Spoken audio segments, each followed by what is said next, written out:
வணக்கம். இது பிராண்டி செய்திகள். உலக நாடுகளை அதிரவைக்கும் இந்திய ராணுவத்தின் மாஸ்டர் ஸ்ட்ரோக். அமெரிக்காவின் F-35, ரஷ்யாவின் Su-57 மற்றும் சீனாவின் J-35 போன்ற கண்ணுக்கு தெரியாத 5ஆம் தலைமுறை 5th ஜென் போர் விமானங்களை இனி இந்தியா எளிதாக வேட்டையாடும்.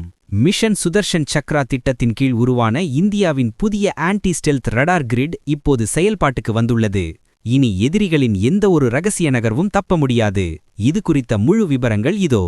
இந்தியாவின் இந்த புதிய பாதுகாப்பு அரண் லோ அப்சர்வபிள் டிடெக்ஷன் நெட்வொர்க் என்று அழைக்கப்படுகிறது. இதன் முதுகெலும்பாக இருப்பது பாசிவ் கோஹெரண்ட் லொகேஷன் ரடார் எனப்படும் அதிரடி தொழில்நுட்பம். சாதாரண ரடார்கள் ரேடியோ அலைகளை அனுப்பி திரும்புவதைக் கொண்டு விமானங்களை கண்டறியும். ஆனால் ஸ்டெல்த் விமானங்கள் அந்த அலைகளை சிதறடித்துவிடும். ஆனால் இந்தியாவின் PCLR தொழில்நுட்பம் எந்த அலையையும் அனுப்பாது.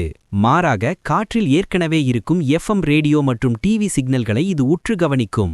ஒரு ஸ்டெல்த் விமானம் அந்த சிக்னல்களுக்கு ஊடாக பறக்கும்போது ஏற்படும் மிகச்சிறிய இடையூறுகளைக் கொண்டு அந்த விமானத்தின் இருப்பிடம் மற்றும் வேகத்தை இது துல்லியமாக காட்டிவிடும்.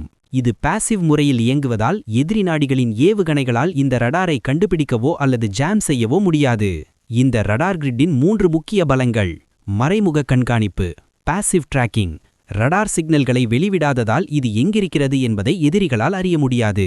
குறைந்த அதிர்வெண்மை, லோ ஃப்ரீக்வன்சி. ஸ்டெல்த் விமானங்கள் பொதுவாக உயர் அதிர்வெண்மை ரடார்களிடமிருந்துதான் தப்பிக்கும். ஆனால் PCLR பயன்படுத்தும் குறைந்த அதிர்வெண்மை சிக்னல்களிடம் அவை சிக்கிக்கொள்ளும். மல்டி ஸ்டாட்டிக் வடிவமைப்பு. பல இடங்களில் வைக்கப்பட்டுள்ள ரிசீவர்கள் மூலம் ஒரு இலக்கை வெவ்வேறு கோணங்களிலிருந்து கண்காணிப்பதால் துல்லியம் அதிகம். இதனுடன் சூர்யா எனப்படும் உள்நாட்டு VHF ரடார் அமைப்பும் இணைந்து செயல்படுவதால் இந்தியாவின் வானிலை இப்போது ஒரு ஊடுருவ முடியாத கோட்டையாக மாறியுள்ளது.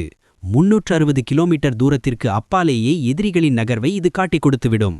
இந்திய விஞ்ஞானிகளின் இந்த சாதனை உலக அரங்கில் இந்தியாவின் பாதுகாப்பு திறனை புவிய உயரத்திற்கு எடுத்துச் சென்றுள்ளது. இது குறித்த கூடுதல் தொழில்நுட்ப தகவல்களுக்கு தொடர்ந்து இணைந்திருங்கள். இது பிராண்டி செய்திகளுக்காக உங்கள் பிராண்டி யாஷ்.